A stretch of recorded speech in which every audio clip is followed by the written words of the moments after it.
আমিন বললেন ওয়াকারনা ফি বুয়ুতিকুন্না ওয়ালা তাবাররাজনা তাবাররুজাল জাহিলিয়াতিল উলা।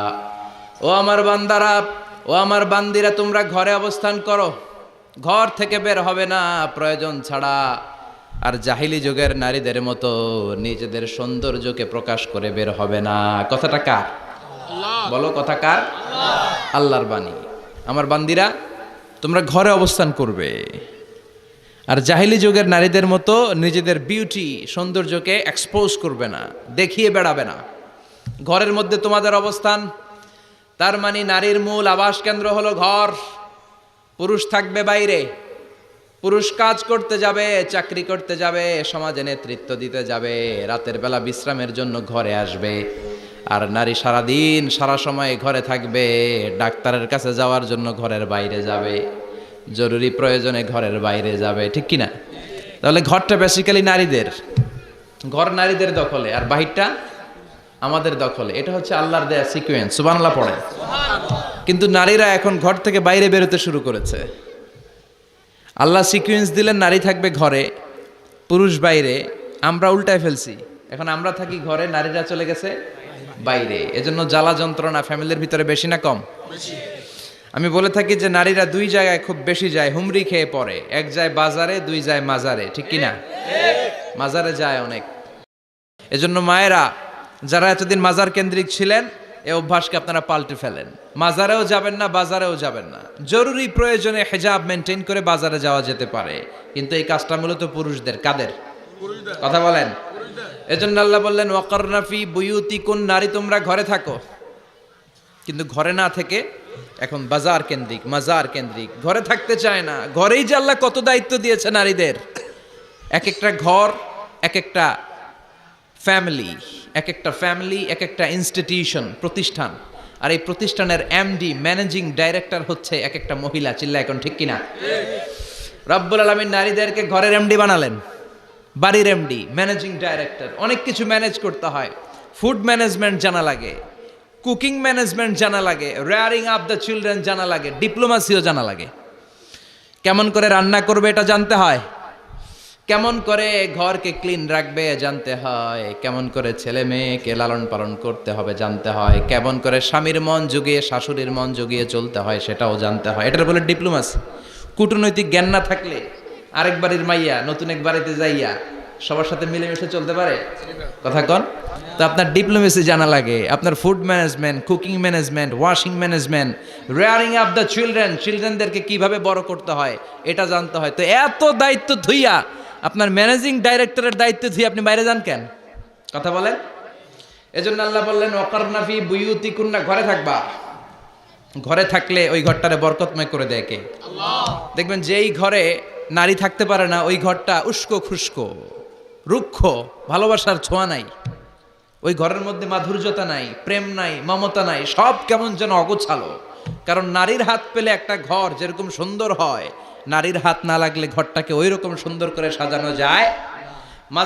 মাঝে মাঝে আমরাও ঘর গুছাই, মাঝে মাঝে আমরাও ঘরকে পরিচ্ছন্ন করতে চাই, কিন্তু মেয়েরা যেমন করে সাজায় আমরা তেমন করে পারি নাকি? কথা কয় না? কথা বলেন। পারি। আমরাও মাঝে মাঝে রান্না করি, মহিলা রান্না করলে যেই স্বাদ হয় আমাদেরটা ওইটা হয়। কথা বলেন। এজন্য আল্লাহ বললেন ওয়াকারনা ফি বুয়ুতিকুন্না, ঘরে থাকবা। পুরুষরা থাকবে বাইরে, তোমরা প্রয়োজনে বাইরে যাবা। আর পুরুষরা রাত্রি বেলায় বিশ্রামের প্রয়োজনে ঘরে আসবে। কার কথা? আল্লাহর কথা। কার কথা? আবার আল্লাহ নারীদেরকে বললেন চোখ নামাও, আমাদেরকেও বললেন চোখ নামাও, তাদেরকেও বললেন চোখ নামাও। ওয়াকুল্লিল মুমিনাতি ইয়াগদুদনা মিন আবসারিহিন, ও নবী নারীদেরকে বলেন তারাও যেন পরপুরুষ দেখলে চোখ নামিয়ে রাখে। ওয়াহফাজনা ফুরুজাহুন্না, তারা যেন তাদের প্রাইভেটসকে হেফাজত করে। ওয়ালা ইউবদিনা জিনাতাহুন্না ইল্লা মা যাহারা মিনহা, দেহের সৌন্দর্য যেন বের না করে দেয়। ওয়ালিয়াদরিবনা বিখুমুরিহিন্না আলা জুয়ুবিহিন্না, আর তাদের বুকের উপরে যেন একটা চাদর নামিয়ে দেয়। সুবহানাল্লাহ। ওড়নাটা যেন, উন্নত বক্ষটা তারা ঢেকে রাখে। এখন বুকের উপরে ওড়না থাকে না, ওড়না থাকে গলায়, ঠিক কিনা? অবশ্য এইখানে যে বোনেরা আসছে এদের এই সমস্যা নাই, এরা সবাই বোরকা পরে আসছে। এদের আত্মীয় স্বজনের মধ্যে ঝামেলা থাকতে পারে, তো আপনারা যে পৌঁছে দিবেন। ওড়না থাকবে কোথায়? নারীদের বুকের উপরে ওড়না থাকবে, চাদর থাকবে। গলার মধ্যে ওড়না রাখার জন্য বলা হয় নাই। ওয়ালিয়াদরিবনা বিখুমুরিহিন্না আলা জুয়ুবিহিন্না, বুকের উপরে রাখো, নিজেকে ঢেকে রাখো, হেজাব করো। হেজাব করলে নারীর মর্যাদা বাড়িয়ে দেয় কে?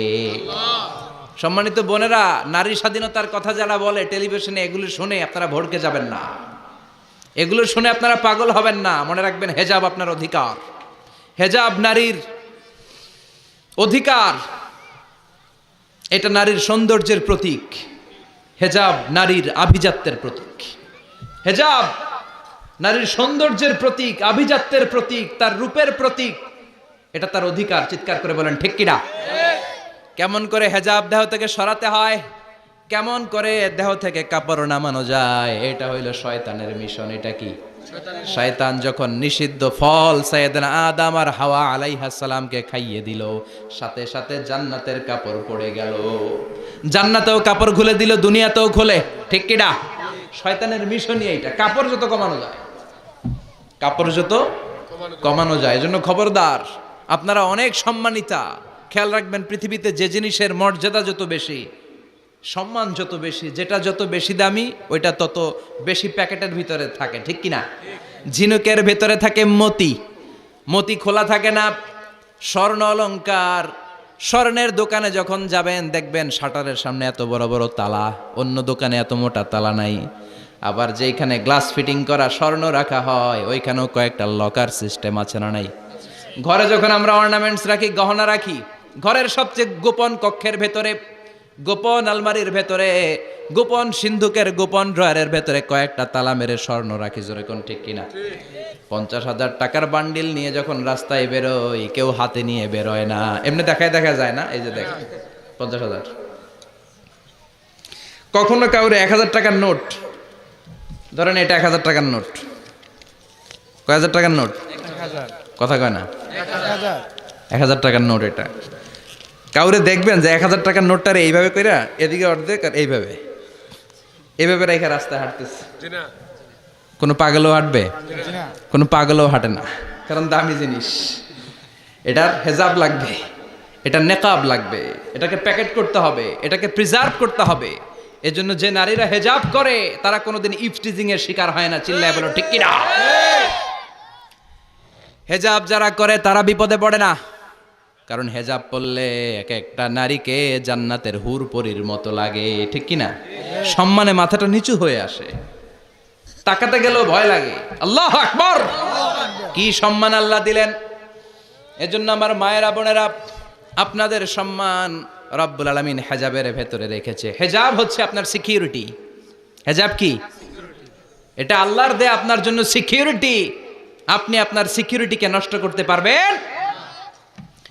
এজন্য ইসলাম বলে, খবরদার, নারী যদি কোনো দূরের জায়গায় সফর করে, দূরের রাস্তায় সফর করে, নারী যেই তো সম্মানিত, একা একা কোনো নারী যেতে পারবে না। সিকিউরিটির দরকার আছে না নাই? বডিগার্ডের দরকার আছে না নাই? কেউ যখন বাংলার জমিন থেকে মক্কায় উমরা করতে যায়, মাহরাম পুরুষ না থাকলে তারে ভিসা দেয়, কারণ সম্মানিতা, বডিগার্ড লাগবে। জানেন এটা? মাহরাম পুরুষ যদি না থাকে, এই মাহরাম হচ্ছে বডিগার্ড। মাহরাম পুরুষ না থাকলে উমরার ভিসা হয় না, হজের ভিসা হয় না, কারণ লম্বা সফর, আর যে সফর করবে সে সম্মানিতা। সম্মানিতা নারীর জন্য সিকিউরিটির দরকার আছে না নাই? বডিগার্ড লাগবে কি লাগবে না? কি সম্মান ইসলাম আমাদেরকে দিল বুঝলামই না আমরা। আপনাদেরকে প্রোটেক্ট করার জন্য, আপনাদের সিকিউরিটি এনশিওর করার জন্য আল্লাহ তাআলা হেজাবের বিধান দিয়েছে। চিল্লায় পড়েন সুবহানাল্লাহ। এজন্য নারীর সম্মান, নারীর মর্যাদা রব্বুল আলামিন হেজাবের ভেতরে দিয়েছে। আবার নারীর মধ্যেও হেজাবের তারতম্য আছে না নাই? যাদের বয়স বেশি তাদের হেজাব কম, যাদের বয়স কম তাদের হেজাব বেশি। সুবহানাল্লাহ, কি ব্যালেন্স! কিন্তু রাস্তায় দেখবেন নানির হাতে হাত মোজা, নানি নাতনি, নানির হাত মোজা আছে, পা মোজা আছে, গায়ে বোরকা আছে দুইটা, সাথে ষোড়শী অষ্টাদশী তরুণী তন্নি যুবতী নাতনিটার বুকের মধ্যে কাপড় নাই, গলায় আছে ওড়না, আছে না নাই? তার মানে পুরাই উল্টা। দরকার ছিল নাতনির হাতে মোজা, পায়ে মোজা, দুইটা বোরকা। নানির গায়ে কাপড় না থাকলেও সমস্যা নাই, হালকা কাপড় পরে নানি বের হইছে, সমস্যা নাই। কোন রকম চাদর গায়ে দেয়া নানি বের হয়েছে, সমস্যা নাই, কিন্তু নাতনির গায়ে বোরকার দরকার আছে না নাই? হাত মোজা পা মোজার দরকার আছে না নাই? মা মেয়ে বের হয়েছে, মায়ের গায়ে 2 বোরকা, হাত মোজা পা মোজা, মেয়ের গায়ে কাপড় নাই, হাফ নেকেট আছে না নাই? নানির দিকে তাকাবে কে? উনি তো এক্সপায়ার্ড, উনি কি ডেট শেষ। কথা বলেন, কেউ তাকাবে? তাকাবে ওই ষোড়শী অষ্টাদশী তরুণী তন্নি যুবতীর দিকে, ঠিক কি না? এজন্য ইসলাম বলে খবরদার, হেজাব ছাড়া বের হওয়া যাবে না, নেকাব ছাড়া বের হওয়া যাবে না। বিশ্বনবী বললেন, মা তারাকতু মিন বাদি আদাররা আলার রিজালি মিনান নিসা, আমি চলে যাব কিন্তু আমার পরে আমার পুরুষ উম্মতদের জন্য নারীর চাইতে বড় কোনো ফিতনা আমি রেখে যাই নাই। আর বনি ইসরাইলের জামানায় সবচেয়ে বড় ফিতনা হয়েছিল নারীর ফিতনা, নারী কেলেঙ্কারি। এই জন্য নারীরা, বোনেরা, আপনাদেরকে সাবধান থাকতে হবে। নারীর ফিতনা বড় ফিতনা। নারী ভালো হলে সবচেয়ে ভালো, নারী খারাপ হলে নারীর চেয়ে খারাপ কেউ হতে পারে। এজন্য নারীদের জন্য আল্লাহ কিছু মডেল দিলেন। 6 জন নারীর জীবনীর কথা আমি রেকমেন্ড করি, সাজেস্ট করি যে 6 জন নারীর জীবনী মুখস্থ ঠোঁটস্থ অন্তস্থ থাকতে হবে প্রতিটা নারীর জন্য। আশা করি মায়েরা বোনেরা শুনছেন, আশা করি আপনারা কান লাগিয়ে শুনছেন, অনুধাবন করার চেষ্টা করছেন। আপনাদের জন্য 6 জন নারীর জীবনী পড়া অবধারিত। সংক্ষেপে বলবো, কয়জন? গুনেন। 1 নম্বরে হচ্ছে হাজার, উম্মে ইসমাইল, সৈয়দনা ইব্রাহিমের বউ, সৈয়দনা ইসমাইল আলাইহিস সালামের আম্মা, নাম হলো হাজার। আমরা বলি বিবি হাজেরা। আমরা কি কই? হাজেরা আছে না? এই প্যান্ডেলেও হাজেরা নামে 2-1 বোন থাকতে পারে। আসলে নামটা হচ্ছে হাজার। নামটা কি? হাজার। এই হাজার হচ্ছে আপনাদের 1 নাম্বার মডেল। 2 নাম্বার কুখ্যাত সন্ত্রাসী ফেরাউনের বউ আসিয়া আপনাদের 2 নাম্বার মডেল। 3 নম্বরে ঈসা আলাইহিস সালামের আম্মা মারিয়াম আলাইহিস সালাম আপনাদের মডেল। বিশ্বনবীর প্রথম বউ খাদিজা আপনাদের মডেল। বিশ্বনবীর একমাত্র কুমারী বউ মা আয়েশা আপনাদের মডেল। আর বিশ্বনবীর কলিজার টুকরা সাইয়্যিদাতুনা ফাতিমা আপনাদের জন্য মডেল। সুবহানাল্লাহ। কয়জন? 6 জন। জোরে বলেন। 6 জন।